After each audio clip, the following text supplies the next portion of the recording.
अस्सलामुअलैकुम बच्चों, कैसे हैं। मराठी का लेसन आपके सामने।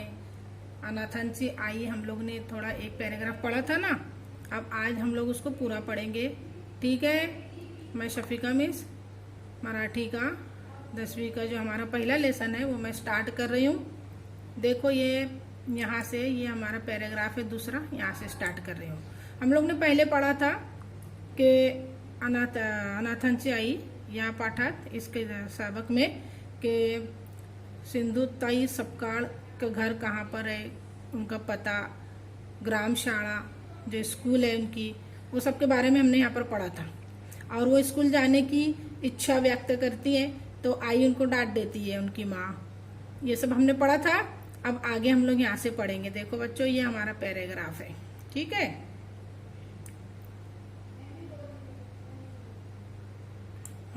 वयाच्या 9व्या वर्षी मी शाळेत गेले। सिंधुताई सपकाळ काय म्हणतात, वयाच्या 9व्या वर्षी मी शाळेत गेले। गावातले वांदिले गुरुजी मुख्याध्यापक होते। पांढरे शुभ्र धोतर, त्यावर नेहरू शर्ट, डोक्यावर पांढरी टोपी असा त्यांचा पोशाख होता। वडिलांनी माहिती सांगितली। वांदिले गुरुजी माहिती लिहिली। अण्णाजींच्या त्यावर अंगठा घेतला आणि माझी शाळा सुरू झाली। शाळेत नाव घातले तरी म्हशी सांभाळायला जावंच लागायचे। सकाळी शाळा भरायच्या वेळी मला घंटा ऐकू येत असे। मला शाळेत जावेसे वाटायचे पण जाता येत नसे। सकाळी एक वाजेपर्यंत व नंतर 3 ते 5:30 पर्यंत म्हणजे 5:30 पर्यंत अशी 2 वेळा शाळा भरायची। सकाळची शाळा मला सापडत नसे। लेखिका कह रही है वयाच्या 9व्या वर्षी, उम्र वय मतलब उम्र, वयाच्या 9व्या वर्षी, वय यानी वय का मतलब होता है उम्र यानी कि अपनी उम्र 9 साल की थी उनकी जब से वो स्कूल जाने लगी थी तभी। आणि गावातले वांदिले गुरुजी मुख्याध्यापक होते। मुख्याध्यापक मतलब हेडमास्टर, मुख्याध्यापक यानी के हेडमास्टर। तो हेडमास्टर जो थे उनका नाम था वांदिले गुरुजी। पांढरे शुभ्र धोतर, सफेद धोती पहनते थे, त्यावर नेहरू शर्ट, उसके ऊपर नेहरू शर्ट, डोक्यावर पांढरी टोपी और डोका म्हणजे सर के ऊपर सफेद टोपी पहनते थे। त्यांचा पोशाख होता। पोशाख मतलब कपड़ा, यही उनका लिबास था। वडिलांनी माहिती सांगितली तो लेखिका के जो पिताजी थे, वडील थे, उन्होंने पूरी मालूमात दे दी। वांदिले गुरुजी ने माहिती ले ली और वांदिले गुरुजी ने उसकी पूरी मालूमात ले ली। अण्णाजींच्या त्यांच्यावर अंगठा घेतला और अब्बा ने, अण्णाजी मतलब उसके पिताजी, उन्होंने अपना अंगूठा मतलब पढ़े लिखे नहीं रहते तो क्या करते हैं लोग, अंगूठे का शिक्का देते हैं ना, ठसा त्याला म्हणतो आपण। तो अंगूठा लिया, ऐसा अंगूठे के निशान लगा दिया आणि सिंधुताई सपकाळची शाळा सुरू। शाळेत नाव घातले तरी म्हशी सांभाळायला जावंच लागायचे। आगे लेखिका कह रही है कि स्कूल में तो नाम चला गया लेकिन महिषी मतलब भैंसे सांभाळने जाना ही पड़ता था। सकाळी शाळा भरायच्या, सुबह की स्कूल थी। मला घंटा ऐकू येत असे, मुझे घंटा सुनाई देता था। मला शाळेत जावेच वाटायचे, मुझको लगता था कि मैं स्कूल जाऊं, पण जाता येत नसे, लेकिन मैं स्कूल जा नहीं पाती थी। स्कूल में नाम चला गया था, दाखिल हो गया था, दर्ज हो गया था, शाळेत नाव नोंदविले गेले होते, तरीही मला जाता येत नसे, तब भी मुझको जा नहीं सकती थी, मुझे जाते नहीं बनता था, क्योंकि मला म्हशी सांभाळायला जावे लागायचे। मुझको भैंसों को संभालने जाना पड़ता था। सुबह की स्कूल का घंटा सुनाई देता था मुझे, तब भी। सकाळी 7 ते 1, सुबह 7 से 1 बजे तक स्कूल थी, नंतर और बाद में 3 से 5:30।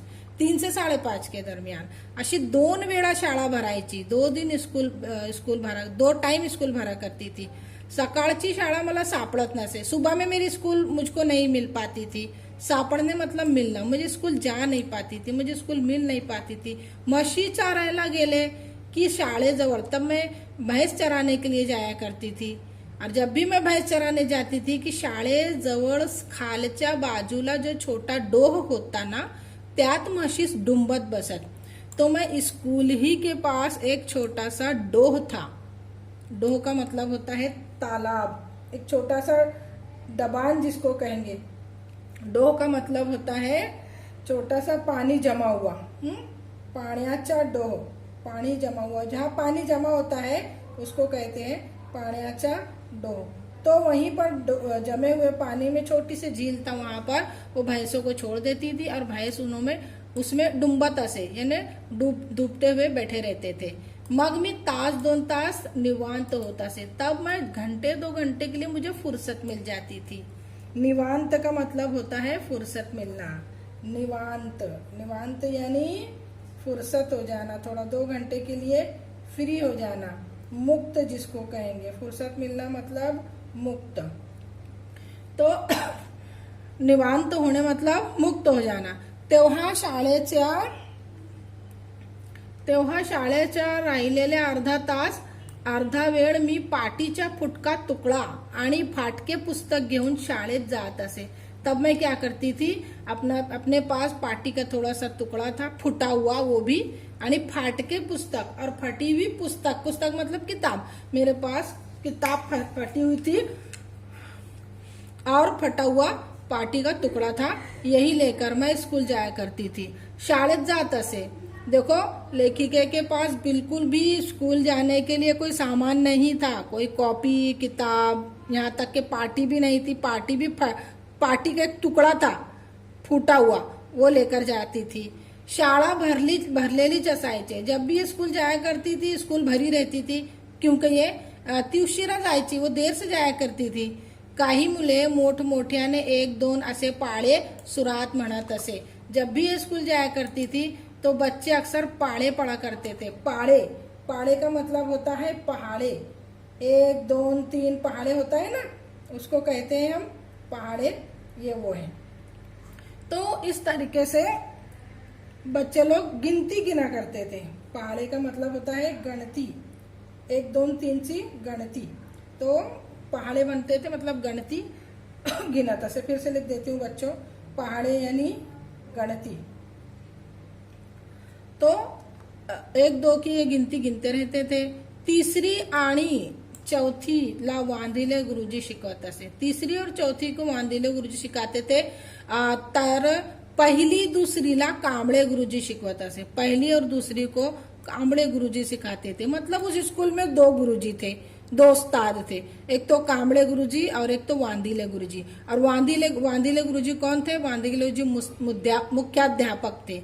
मुख्याध्यापक यानी प्रिंसिपल, हेडमास्टर थे. तो तीसरी और चौथी को पहली और दूसरी को कांबळे गुरुजी सिखाते थे. 4 कोपऱ्यात 4 वर्ग अशी रचना असे. हम लोग देखो, पिछले पैराग्राफ में हमने पढ़ा था कि स्कूल कैसी थी. एक भला मोठा हॉल, अन्न धान्य साठवायला, यानी एक बड़ा सा ऐसा हॉल के जहाँ पर बहुत सारे अनाज के बोरियां रखी हो, कोठरी के जैसा ऐसा हॉल.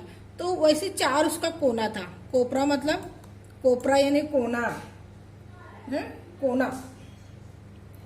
तो 4 कोने में 4 वर्ग, 4 क्लास भरती थी.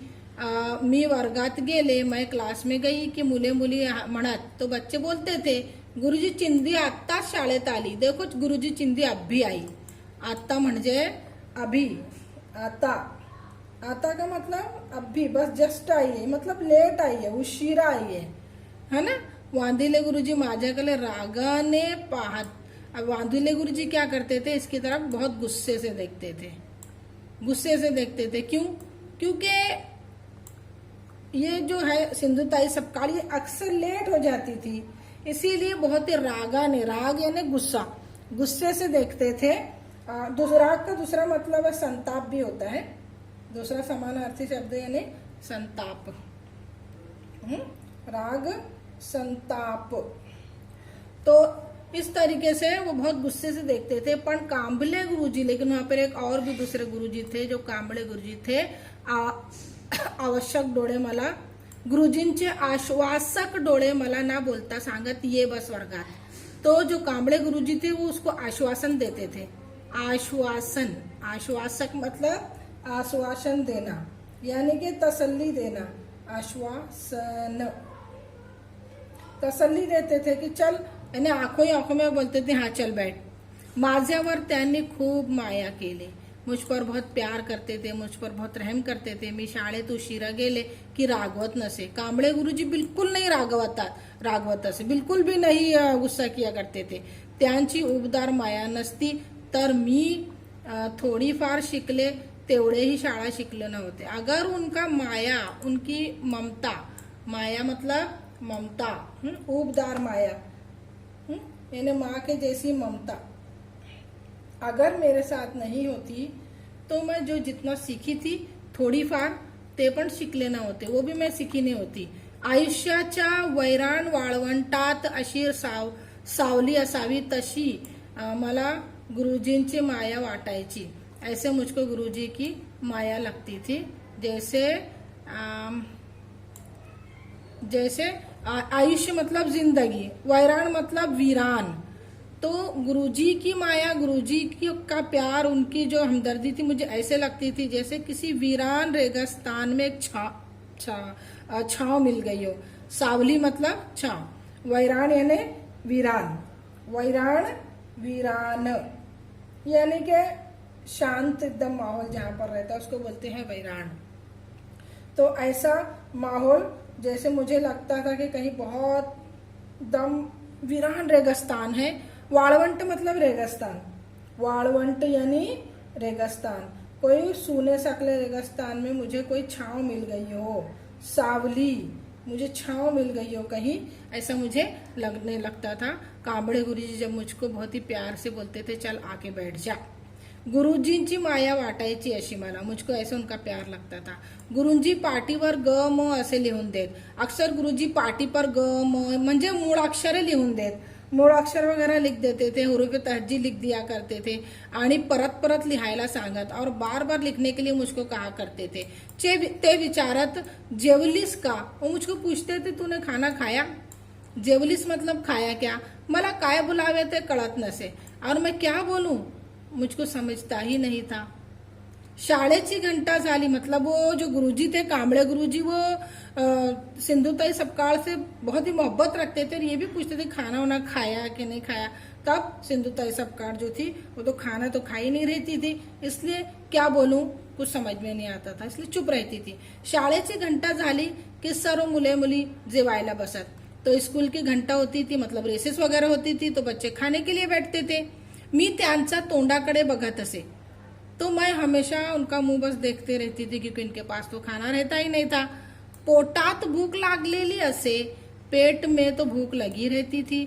मुली मुले जेवण करून खेळायला गेल्या की मी लाडूचा तुकडा, बुरका, गुळाचा खडा, जिलेबीचा तुकडा मातीतून फुलात उचलून ठेवत असे।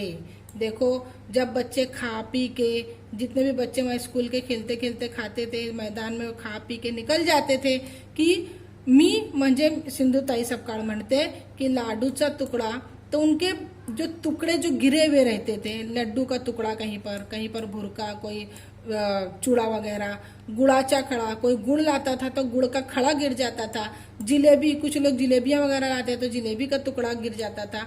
तो ये बच्ची क्या करती थी, सपकाळ सिंधुताई फुलात उचलून ठेवत। तो हमने पढ़े थे वहां पर चाफे का मोटा सा झाड़ था, बड़ा सा चंपा का फूल का झाड़ था, फूल जो वहां पड़े रहते थे वो फूल में वो छोटे छोटे टुकड़े खाने के वो उठा लेती थी।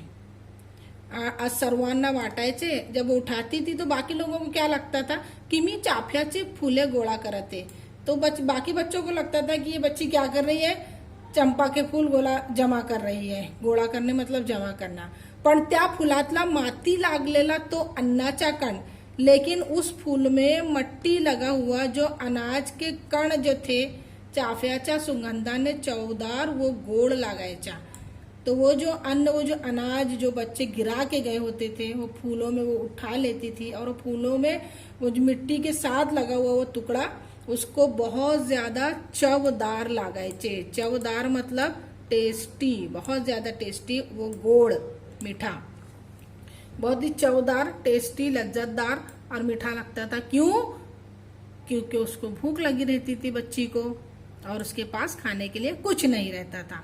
त्यावर पोटभर पाणी पिऊन मी वर्गात बसायचे। मैं वही तमाम चीजें खाती थी और पेट भर के पानी पी लेती थी और क्लास में चली जाती थी।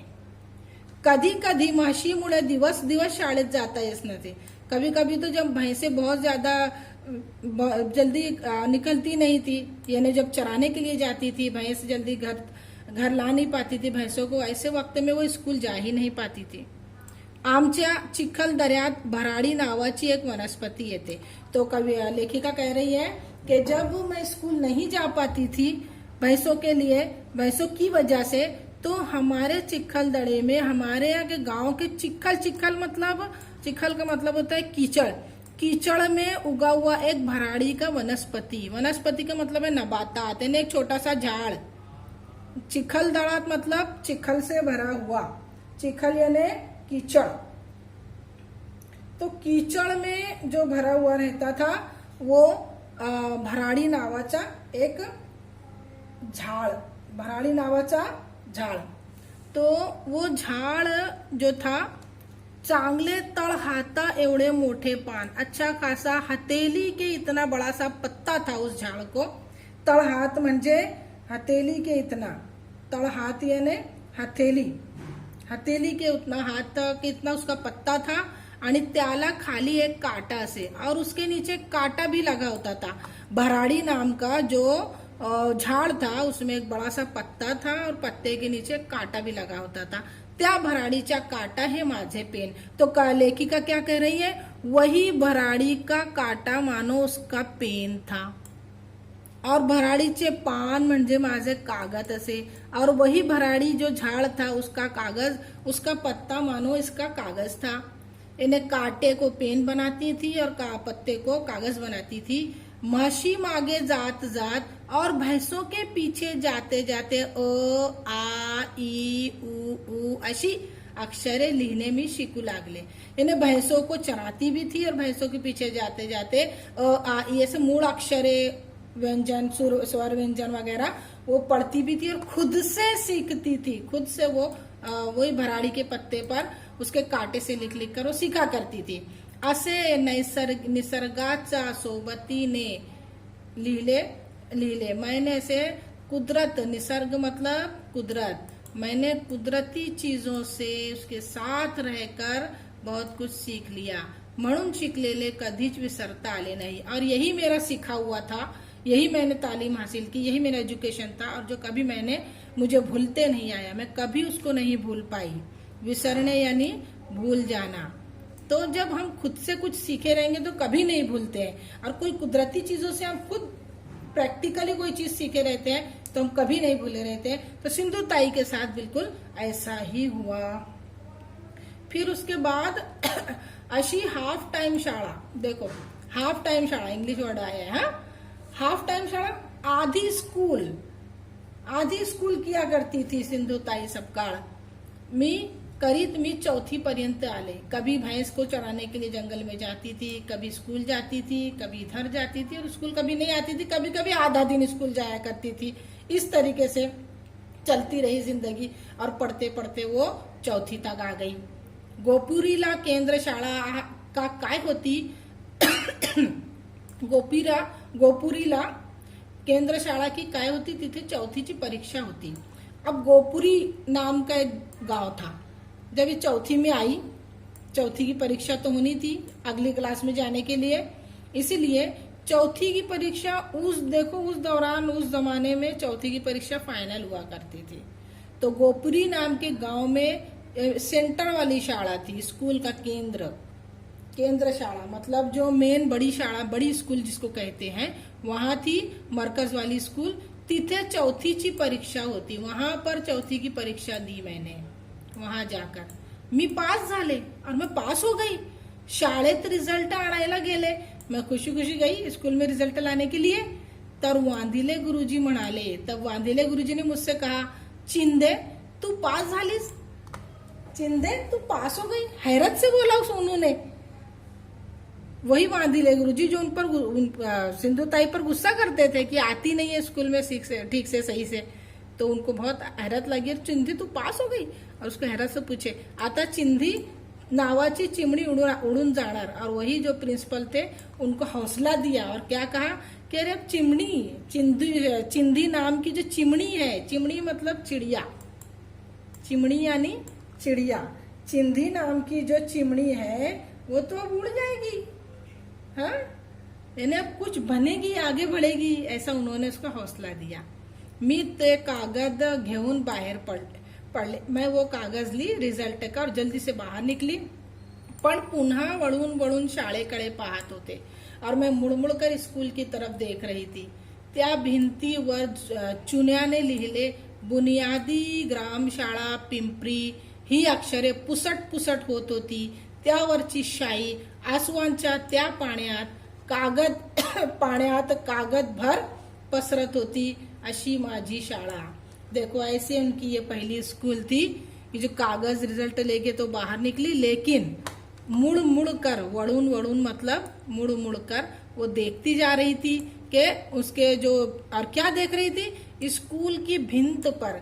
भिंत मतलब भिंत यानी दीवार, भिंत यानी दीवार. स्कूल की भिंतीवर, स्कूल के इस दीवार पर चूने से लिखा हुआ था स्कूल का नाम, बुनियादी ग्राम शाला पिंपरी. क्या नाम लिखा था, ये नाम, ये स्कूल का नाम है. देखो सवाल में ये आ सकता है बच्चों, बुनियादी ग्राम शाला पिंपरी, ये स्कूल का नाम है पूरा. ही अक्षरे पुसट होती है. जैसे जैसे स्कूल से दूर जा रही थी वैसे वैसे ये जो अक्षर थे मानो मिटते जा रहे थे. त्यावरची स्याही, और उसकी स्याही भी आसुआंच्या या पाण्यात कागदभर पसरत होती. और वो रो रही थी. आंसू मतलब आंसू मानो वो जो स्याही थी उसकी आंसू में गुम होती जा रही थी, अब पानी में भीगती जा रही थी. ये ऐसी मेरी शाळा, ये ऐसी मेरी स्कूल थी, ऐसे वो कह रही है. माझे लग्न झाल्यावर सासरी माझ्या छळ होण्याची जी कारणे आहेत त्यापैकी एक कारण म्हणजे माझी शुद्ध भाषा. देखो ये उनकी बस इतनी ही स्कूल थी. चौथी तक वो पढ़ी, उसके बाद उनका लग्न हो गया. लग्न मतलब शादी, सासरी ससुराल, और ससुराल में जब उनका छड़ हुआ तो उसकी वजह थी. छड़ का मतलब होता है तकलीफ देना. छड़ यानी तकलीफ देना. तो उनको तकलीफ दी गई बहुत, और उसकी वजह भी थी कि उनकी शुद्ध भाषा, ये चौथी तक पढ़ चुकी थी लेकिन उनकी भाषा बहुत शुद्ध थी. शुद्ध का मतलब होता है साफ, अच्छी, पढ़ी लिखे लोगों की भाषा जो बोली जाती है, बोली भाषा नहीं, पढ़े लिखों की अच्छी भाषा. तो वैसे बातें किया करती थी क्योंकि वो पढ़ी लिखी थी और पढ़ने आ गया था उनको. लेकिन यही चीज ससुराल वालों को अच्छी नहीं लगती थी और वो उनके साथ छड़ किया करते थे, उनको तकलीफ देते थे. दूसरे कारण माझे वाचन, और दूसरा वजह ये थी कि इनको पढ़ने का शौक था. वाचन यानी पढ़ना, वाचन पढ़ना. तो इनको पढ़ने का शौक था जो कि ससुराल वालों को पसंद नहीं था. उनको पढ़ने का शौक था, ससुराल वालों को पसंद नहीं था. सासरी शिक्षणाचा गंध ही न होता. उनके ससुराल में तो एजुकेशन का गंध भी नहीं था. गंध का मतलब है एक हल्की सी महक. तो बच्चों, सिंधु ताई सपकाळ के ससुराल में बहुत उनको छड़ होता था, और उनके ससुराल वाले क्या थे, अशिक्षित. अशिक्षित का मतलब क्या बताई थी मैं, अशिक्षित का मतलब है अड़ानी. अड़ानी का यह मतलब जिनको बिल्कुल भी पढ़ते लिखते नहीं आता है, उसको दूसरे शब्दों में अड़ानी कहते हैं. अनपढ़, कमार लोग. तो इस तरीके से वो अक्षर शत्रु भी कहलाते थे.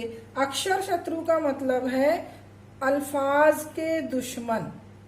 अक्षर शत्रु यानी अल्फाज के दुश्मन, क्योंकि उनके सामने कोई पढ़ा लिखा भी उनको अच्छा नहीं लगता था आगे, इसलिए उनके ससुराल में उनको तकलीफ होती थी.